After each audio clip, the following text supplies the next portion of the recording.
Watch this.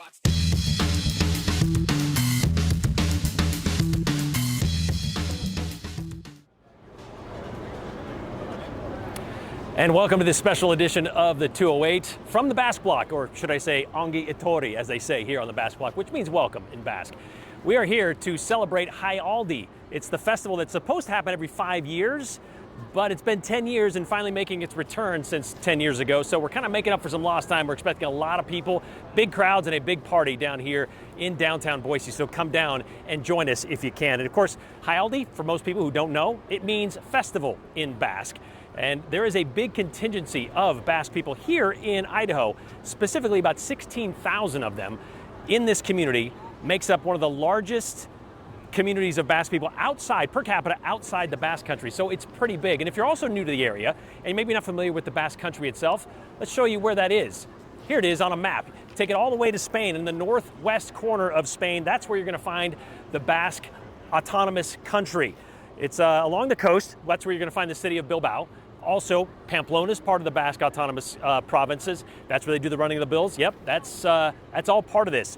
So you can see where it is in relation to the map on Boise, about 5,100 miles away. And today, this week, a lot of those people that live there are here to celebrate Jaialdi. So we've been talking about it for weeks, right? How long has it been around? What is it? Well, we had to dig into the KTVB archives to help explain what Jaialdi is, where it began, and where it is now. They always have told me about Jaialdi, but when you come here, it really does surprise you. It was supposed to be a one-time thing, a gathering to celebrate the Basque culture in Idaho. Definitely a heritage that not many people have heard of. However, in 1987, when more than 20,000 people came from around the world to the old Idaho State Penitentiary to dance, eat, and compete, once wasn't going to be enough. It was such a hit that 3 years later, then Governor Cecil Andrus asked for another Jaialdi to help honor the state centennial. And from that moment on, the Basque Cultural Festival became an every 5-year thing, a fixture in Boise. Boise's embraced the Basque people and has helped them and let them prosper. In 2015, the festival expanded to include an international soccer friendly at Albertson Stadium, where the blue turf gave way to green grass. Nearly 22,000 people showed up to watch Athletic Club Bilbao take on Club Tijuana. It was the most watched soccer game in Idaho history. So things were looking up for Jaialdi 2020 until a global pandemic shut it all down. A 1-year postponement turned into 2 because of COVID-19, so organizers decided to hold off until 2025 to keep Jaialdi on a 5-year cycle, which is why, for the first time in 10 years, people from all over the world will again be in Boise to celebrate all things Basque. I think the Basque American experience here is something that we can all learn and try to follow. Well, Jaialdi is held usually every 5 years, as I said, but always on the last weekend of July. It coincides with the San Ignacio Festival, which is the patron saint of the Basque people, the San Ignatius de Loyola. That's the patron saint of the Basque people. That happens every year. Jaialdi, once every 5 years. And we mentioned we missed 5 years ago because of COVID. So all it takes is just kind of a walk around the Basque Block here, and you can see this connection between the Basque Country and Idaho. But there's an even stronger connection between Boise and its sister city of Guernica. That's because 80% of the Basque people that live here in Idaho, well, they can be found, they're originated about 30-mile radius of Guernica, so it's really kind of a tight-knit community.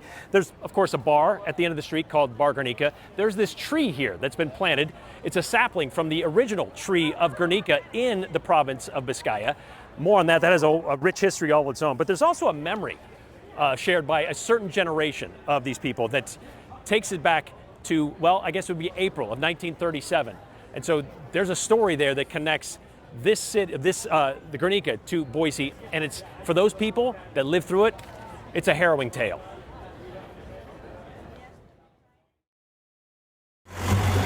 Today, the city of Guernica is much like any other in the Basque region, where history crosses paths with the modern era. But this day, April 26th, is different here. Every year at 3:45 in the afternoon, a siren blares. The church bells ring. And people stop to remember the siege of Guernica by German and Italian bombs. It was a Monday in April 1937, a day usually set aside for Market Day. And back then, they would hold the market here in this plaza where this is now. But given that there was a war going on and a front was only 15 miles away, the town's leaders decided to postpone the market and the handball game scheduled for that afternoon. It was 4:30. 4:30. That's when the bombing started. Arantxa Bastarachea grew up in Guernica.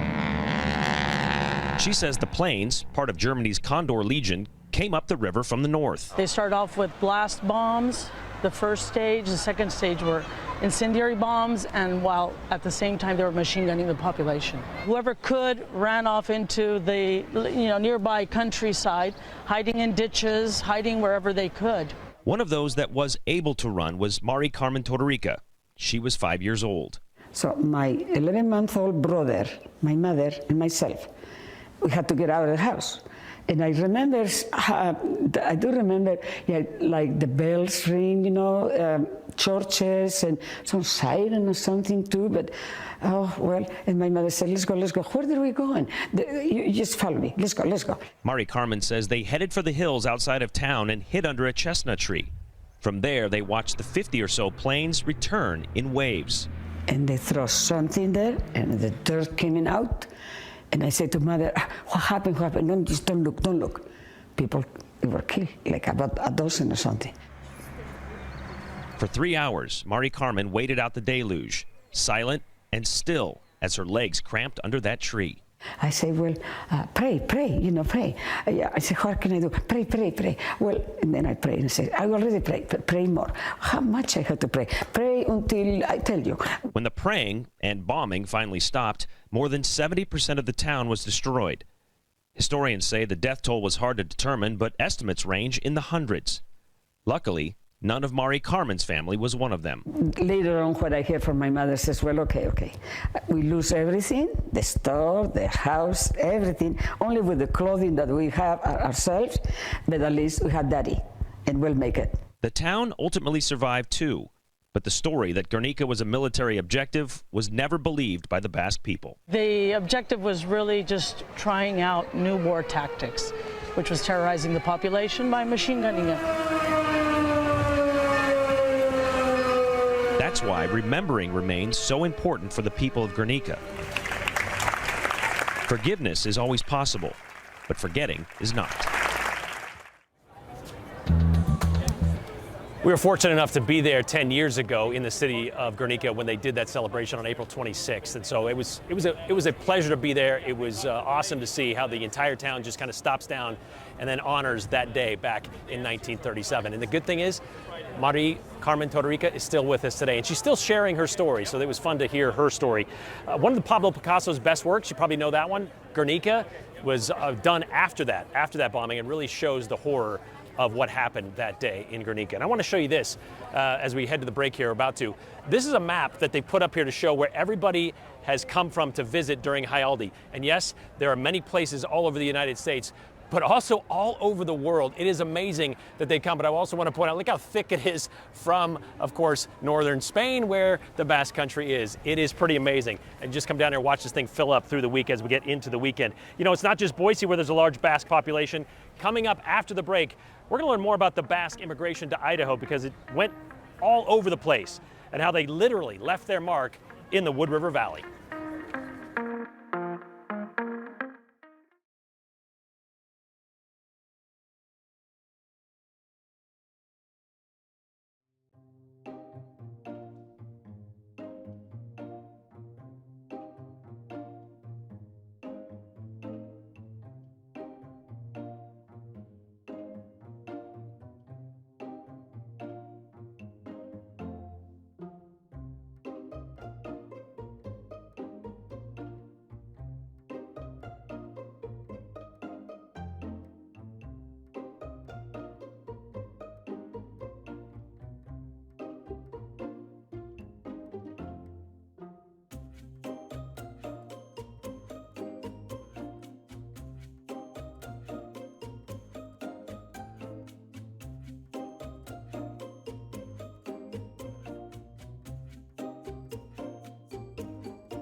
Welcome back to the Basque Block, where we're celebrating Jaialdi back for the first time in 10 years, so it is going to be a big party down here. Hope you can make it down and experience it. But you know, you can look around again, see the Basque influence here just in Boise, but the legacy and history of this community extends well beyond this one block in downtown Boise. In fact, there's a history that's written across Idaho's landscape from generations past whose stories live on in nature.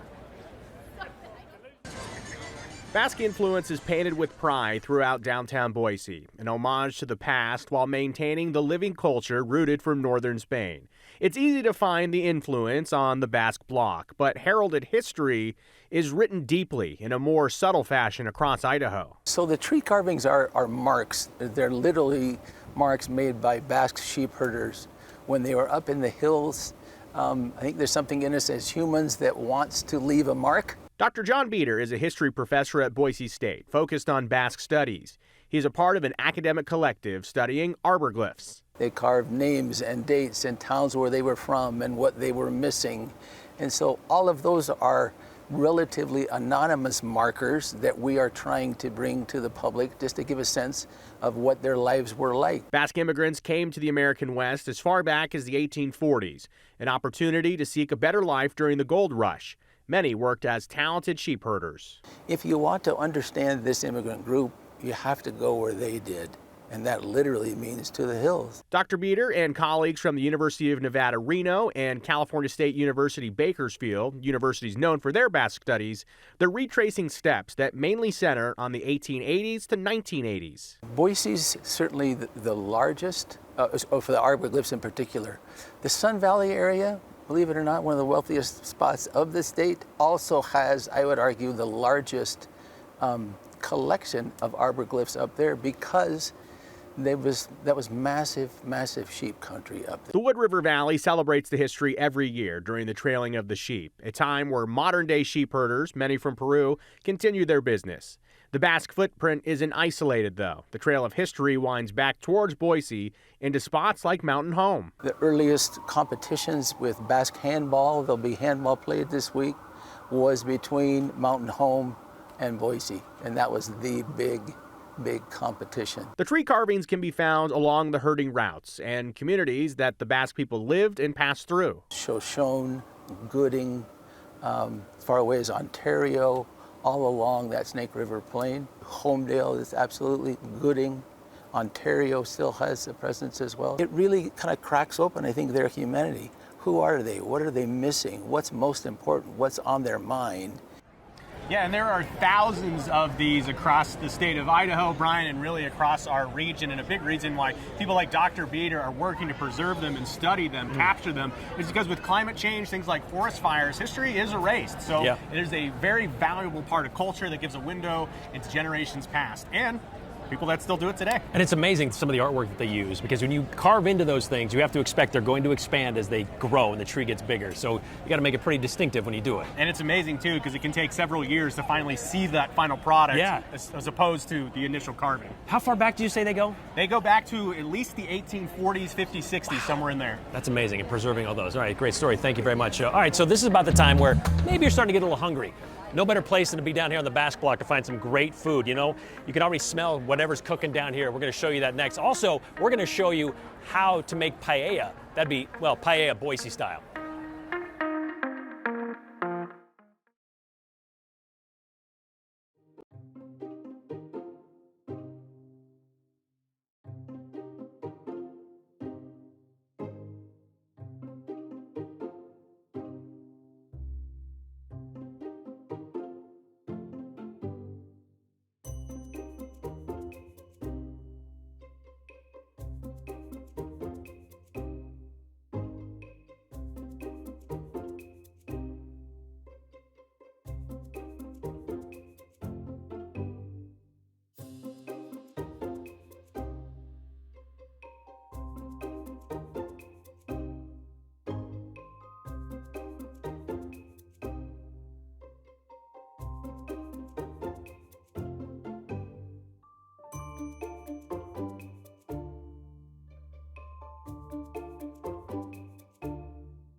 How you doing, Kevin? You know, you can't have a festival without food, and you can't have a Jaialdi, a Basque festival, without certain types of food. You know, that'd be croquetas, solomo sandwiches, and of course, chorizo sausages. And you can find all of that down here at the festival, so come down and enjoy it and get it. It's amazing. But you know what else you can find down here on the Basque Block? Well, on any other day, that'd be paella. Hunter Funk, she stopped by to see how it is done at Boise's Basque Market. How's it going? Good, how are you? I'm doing good, thanks. My name is Tony Egerin. My wife and I own the Basque Market. Paella is actually not a Basque dish. It originated in Valencia, Spain, which is a good 5-6 hours outside of the Basque Country. It has morphed as it has spread. And so this is, we say, the Basque Market version. Like celebration. So in our paella, we are going to have olive oil, onions, which is what we've got right now. We'll add 2 kinds of chorizo. Just going to kind of put it around the edge first, and then we'll mix it in.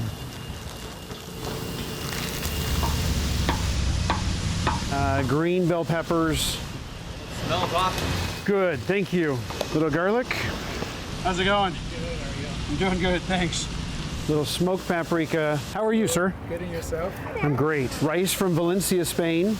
White wine, chicken broth with saffron. Clam, shrimp, mussels, green beans, roasted red peppers, and lemons. It's a dish that, you know, takes like an hour and a half to make, and then we can empty a pan in like 20 minutes. Jaialdi will be using the big pan. Yeah, we will be there. Me too. I think it's a fan favorite because it's one of those dishes that you can see being made in front of you. You can smell it. You can ask questions. You can talk about it. And then everyone comes up and you get served right out of the pan. Enjoy. Thanks. It is super fun to see all the friends and family and, you know, everyone that you've met over your life, or new people that are coming to town and want to know what a Basque is, or it's surprising how many people are just finding out that they are Basque, but also the people that have had it or are used to it, they get to experience it again. And so it's nice to kind of see that we're bringing those good memories back, even if it's in Boise for, you know, an hour or so. It's still a good memory. That is the Basque chorizo right now that they're wrapping up here for the festival. I don't even know how many they go through on this whole week, but it's an amazing number of chorizos that they go through. Solomo sandwiches, and again, they've also got the croquetas somewhere in the middle, so you gotta come down here and try it. Basque restaurants right here. You got Leko Ono right over across the street. There's also Epi's in Meridian. Those are pretty good. Oh, they are pretty good, I should say. It's a very good Basque restaurant. But we're gonna kind of give you a taste, not literally, but a taste of what Basque food sounds like when you say it out loud. Like, of course, you know paella, we just talked about it, there's that. But there's also the pinchos, which are tapas, that you might know them in Spanish. They're the small plates that you get. There's also croquetas we talked about. Those are the deep fried rolls that kind of have the cream of chicken inside, sometimes some ham.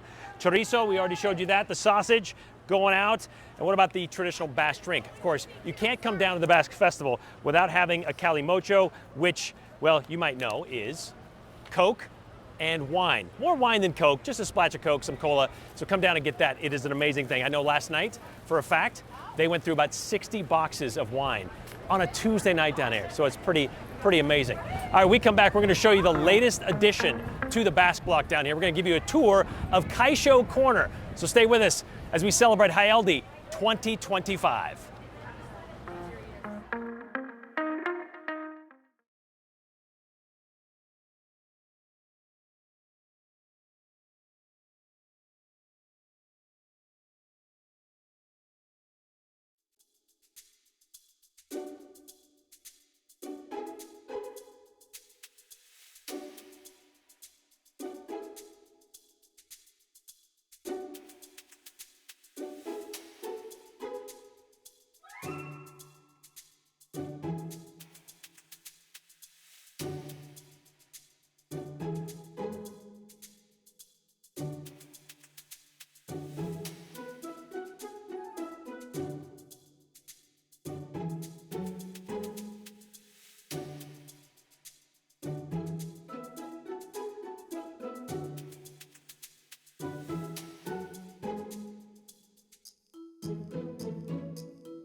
Welcome back to the Basque Block, or just outside the Basque Block, celebrating Jaialdi 2025. We're on the other side of the original, or I should say the official Basque Block.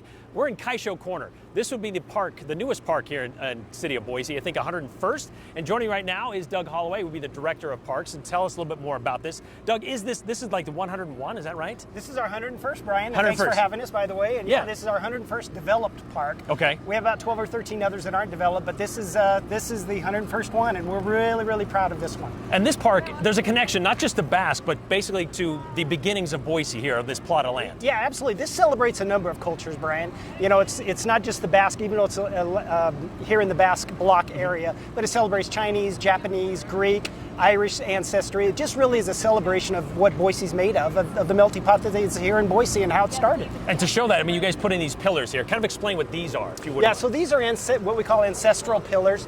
The unique things about these is not only do they show the celebration of the different dialects and the different cultures we have, but this is sandstone that actually sourced right here in Boise. Okay. So we actually found these products here in the Treasure Valley, and so it's actually a product that's part of the community fiber as well. And this plot of land used to be a boarding house. Again, not just for the Basque people, but anybody that came down here would be able to stay in a boarding house. Yep, that's correct. And we actually bought it from the second owners, purchased that. It was actually the Capital City Development Corporation purchased this from the second owners that had it after the boarding house. And yeah, it was a parking lot. And it was about the size of a postage stamp, and look what we've turned it into is a beautiful park that not only celebrates culture and the history of art here in the city of Boise, but it's a public gathering space. And those are really super important to downtown where we live, work, and play, and it's become so vibrant. So many people live down here now. We need more gathering spaces like this, and 101st Park down here is really serving that purpose. Let's take a walk a little bit and show a little bit about it. Kaisho Corner. Kaisho Corner, of course, means hello. Hello, that's correct. The significance of that? Well, it's welcoming. It's saying we welcome you here in Boise. Everybody's welcome in the city of Boise, right? Right. And so, we're a city that, the mayor's vision is creating a city for everyone, and that's really what this park is all about, celebrating that culture and the history of everybody that belongs in Boise. Okay. This also is kind of a unique part of this park. It is. Is it Sky River? Sky River is what it's called. There's 3,500 different little petals that are that make up this particular art feature. It is a quasi shelter, so to speak.